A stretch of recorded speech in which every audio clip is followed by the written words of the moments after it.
let's start by looking at what your options are. Many parents come to us and they are absolutely confused over, which route to take, what are the options? And to be perfectly honest, it is actually quite straightforward. There are in the UK only 3 different types of schools that you can consider for your child for secondary school. At primary, there's only 2.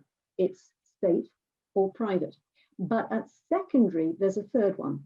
So your options are state, state selective in grammar, or private, also known as independent.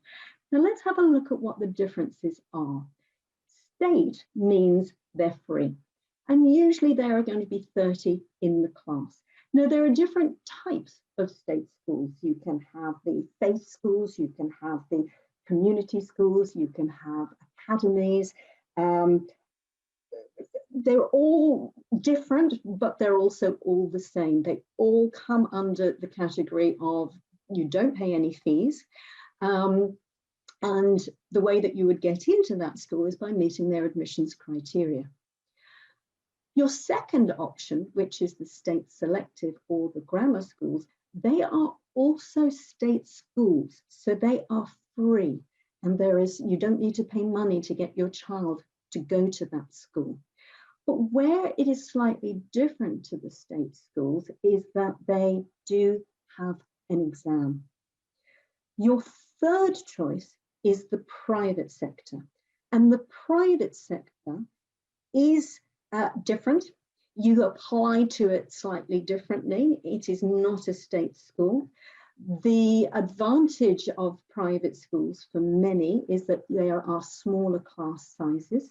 So you can have a cohort, a class of maybe 15 to 20 in a class rather than the usual 30 that you would get. The schools do tend to be smaller, they can have better facilities, but the disadvantage is that you do have to pay for these schools. And you're looking at about approximately £6,000 a term. And if you times that by 3, add on school uniform, add on school trips, add on school dinners, that's kind of what you're looking for. But I think it's very important from a parent point of view, when you are deciding which option would be best for you, is that the teachers that work in these schools are equally good and equally bad.